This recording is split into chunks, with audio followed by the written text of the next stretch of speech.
Selamat malam pemirsa, di tengah ketegangan Timur Tengah yang kian membara memasuki pekan keempat, agresi Amerika Serikat ke Iran kini tidak lagi sekedar adu kekuatan militer, melainkan telah bergeser menjadi serangan sistematis terhadap urat nadi negara, energi. Presiden Amerika Serikat Donald Trump mengancam akan menghancurkan infrastruktur listrik Iran. Sementara Tehran meresponsnya dengan menyatakan akan membalas menargetkan infrastruktur energi AS di kawasan Teluk. Dari gas, kilang minyak hingga jalur vital dunia seperti Selat Hormuz, semuanya kini menjadi medan tempur. Dampaknya langsung terasa. Harga minyak melonjak, pasokan energi terganggu, dan tekanan mulai dirasakan secara global. Ini bukan lagi sekedar konflik kawasan, melainkan perebutan kendali energi dunia. Lalu apakah ini strategi untuk melemahkan lawan tanpa invasi atau justru awal dari krisis global yang lebih besar? Saya Eva Wondo, inilah top issue AS Iran saling incar infrastruktur energi dunia di ambang krisis.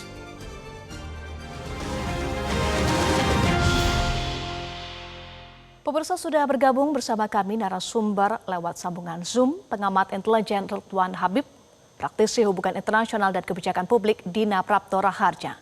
Selamat malam Mas Ridwan dan Mbak Dina. Selamat malam Eva.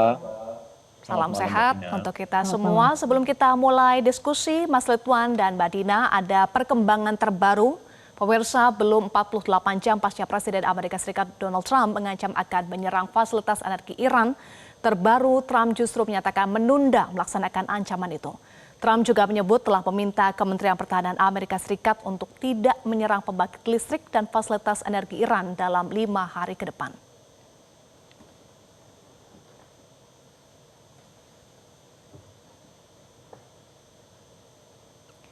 Itulah perkembangan terbaru, Mas Ridwan. Presiden Amerika Serikat Donald Trump memutuskan menunda serangan ke infrastruktur listrik Iran dalam 5 hari ke depan. Iran balas mengancam infrastruktur energi AS di kawasan. Menurut Anda, apa alasan Trump mundur dari ancamannya itu? Ya, sebenarnya Eva, ini kan satu hal yang selalu klasik dilakukan oleh Trump ya. Karena baru saja kita membaca di media bahwa sekitar setengah jam sebelum kita live, Israel melakukan serangan besar-besaran di Tehran dan itu menyasar infrastruktur vital di Tehran. Artinya ini mereka playing good cop bad cop lah ya kalau secara sederhananya. Jadi seolah-olah Trump-nya menahan diri untuk tidak melakukan serangan selama 5 hari ke depan, tetapi ternyata Israel melakukan serangan juga sekitar setengah jam yang lalu. Jadi saya kira memang benar kata Menteri Luar Negeri Iran bahwa tidak bisa lagi mereka percayai pernyataan-pernyataan dari Trump maupun pernyataan dari Israel. Karena beberapa kali pernyataan mereka itu selalu berubah dalam aksi ya. Kata-kata atau tweet atau posting di media sosial ternyata pada prakteknya berlawanan dengan kenyataannya. Ini baru setengah jam yang lalu, jadi kira-kira Trump lakukan posting di Truth Social, 1 jam setelah dia posting, Israel melakukan serangan. Mungkin ini bagian dari tadi good cop bad cop-nya, atau memang Israel tidak ingin situasinya membaik. Karena kalau situasinya membaik, maka tentu saja Iran makin dominan di kawasan dan itu mengancam keselamatan Israel dan mereka ketakutan tentang itu, Eva. Oke, good cop, bad cop, apakah ini strategi yang sudah dilancarkan Amerika Serikat dan juga Zionis Israel, Mbak Dina? Pada momen yang sama, sesudah Presiden Donald Trump mengeluarkan pernyataan untuk menunda serangan 5 hari, Menteri Luar Negeri Iran juga langsung mengcounter ya pernyataan bahwa penundaan itu karena ada proses negosiasi sedang berjalan dan konstruktif gitu antara Iran dengan Amerika Serikat. Karena pihak Iran bilang nggak ada tuh komunikasi dan diskusi di antara mereka. Artinya sekali lagi bukan cuman good cop bad cop mungkin ya, tapi mereka juga memainkan fasad manipulasi lah ya, suatu proses manipulasi juga untuk mengesankan bahwa Amerika Serikat itu sudah lebih di atas, lebih punya posisi daya tawar yang kuat sehingga dia bisa stop kapan saja. Padahal sebenarnya situasinya belum seperti itu. Pada momen yang sama kita juga harus ingat saat ini masih berjalan dari Okinawa menuju Laut Arabia, itu satu USS Tripoli, satu kapal tempur yang tugasnya itu adalah untuk melakukan assault, melakukan serangan mendadak yang cepat dan jitu, dan di dalam situ kabarnya sudah terpetakan dari satelit ada tak kurang dari 2.200 tentara ya yang siap diberangkatkan dan sudah berjalan menuju ke Laut Arabia. Sekarang posisinya itu masih ada di sekitar Asia.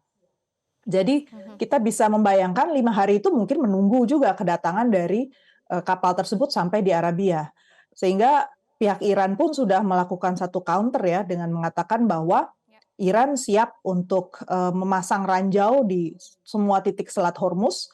Kalau Amerika Serikat sampai menyerang pesisir mereka dan infrastruktur penting vital mereka lainnya, maka akan dihidupkan itu seluruh ranjau di wilayah sana. Jadi artinya menurut saya eskalasinya ini masih mungkin terjadi ya, dan kita harus mengantisipasi hal yang buruk terjadi dalam beberapa waktu ke depan. Soal fasad manipulasi, saya kembali ke Mas Ridwan. Trump mengklaim keputusannya menunda serangan ke pembangkit listrik dan fasilitas energi Iran merupakan hasil negosiasi AS dengan Iran. Tapi tadi disampaikan juga oleh Mbak Dina, sudah dibantah oleh Kementerian Luar Negeri Iran. Kenapa Trump mengklaim negosiasi dengan Iran sedang berjalan saat ini? Ya, banyak sekali faktornya ya. Salah satunya memang tekanan dalam negeri yang luar biasa. Karena saat ini memang Trump ini terjebak pada 3 pilihan sulit yang tiga-tiganya nggak mungkin dia ambil sebenarnya. Yang pertama misalnya dia mau mengambil strategi penghancuran total. Penghancuran total itu tidak mungkin karena luas wilayah Iran itu sangat luas sekali. Dia seperempat Amerika, seperenam Eropa, 80 kali negara Israel, dan masyarakatnya 90 juta jiwa. Nggak mungkin lah itu dilakukan oleh sebuah presiden negara berdaulat. Kecuali memang benar-benar gila ya. Itu yang pertama, penghancuran total sebuah negara. Yang kedua adalah withdrawal atau penarikan mundur semua kapal tempur, jet tempur, pasukan yang tadi disampaikan Mbak Dina sedang berjalan menuju Timur Tengah. Itu juga nggak mungkin, karena kalau dia lakukan withdrawal, maka secara politik dalam negeri pasti jatuh ya. Kubu Demokrat akan menggunakan itu sebagai alasan untuk menggalang impeachment, dan sebentar lagi kira-kira 2 bulan lagi akan ada pemilu sela untuk memilih lower Congress, dan itu bisa mempengaruhi masa depan kepemimpinan Trump di Amerika. Yang ketiga ya yang sedang dia lakukan sekarang, seolah-olah sedang ada negosiasi. Tetapi sudah dibantah, tadi sampaikan Mbak Dina, Menteri Luar Negeri Iran sudah menyatakan bahwa tidak ada pembicaraan apapun dengan Trump, dan ini merupakan bluffing atau klaim satu pihak yang dilakukan oleh Trump. Saya kira memang ini semakin menunjukkan kepada dunia betapa Amerika kebingungan untuk mencari exit strategi. Ketika mereka memperkirakan dalam waktu 3 kali 24 jam setelah Ayatullah Ali Khamenei wafat, mereka bisa mengubah Iran menjadi sebuah negara pro-Amerika. Ternyata kalkulasinya salah total. Iran bisa bertahan hampir 23 hari sampai hari ini. Dan tidak hanya bertahan, justru Iran memainkan peran yang penting karena dia memimpin negosiasi. Iran sudah menjelaskan, Eva, bahwa mereka bisa menerima syarat-syarat perdamaian, tetapi Iran memastikan harus ada ganti rugi total dari seluruh kerugian perang yang diakibatkan oleh serangan Amerika dan Israel. Nah, kalau itu dilakukan ya sama saja Trump akan bunuh diri secara politik karena pasti akan dikecam oleh Kongres dan masyarakatnya di Amerika. Oke, entah itu klaim sepihak, entah itu namanya strategi atau manipulasi, apakah Anda setuju ini adalah exit strategi dari Trump karena sudah kewalahan akibat agresi yang dimulainya dengan Zionis Israel, Mbak Dina? Menurut saya exit strateginya belum nampak sebenarnya ya. Justru negara-negara lain, kalau saya baca dari negara-negara lain, belum sampai titik di mana muncul hal-hal yang prinsipil yang mendepankan bahwa prinsip diplomasi sekarang harus maju. Saya ambil contoh misalnya India, atau barusan tadi kan China dikutip ya. China juga dalam posisi masih mencoba menekan Amerika Serikat, you yang selesaikan gitu kan. Padahal dari sisi yang lain sebenarnya China juga punya tanggung jawab. Kalau dia mau ambil tanggung jawab global, sebenarnya dia bisa tuh mengambil satu mengumpulkanlah negara-negara lain, entah lewat Dewan Keamanan atau lewat jalur yang lain, lewat mekanisme BRICS mungkin, atau Shanghai Cooperation Organization, di mana dia sama Rusia itu punya tempat duduk bareng, tapi nggak dilakukan. Kemudian India misalnya, India itu di dalam negerinya sebenarnya sudah terjadi krisis energi yang luar biasa ya, gas itu sudah sampai kosong gitu kan, sehingga orang mulai pakai kayu bakar dan restoran-restoran juga mulai tutup. Tapi di depan konstituennya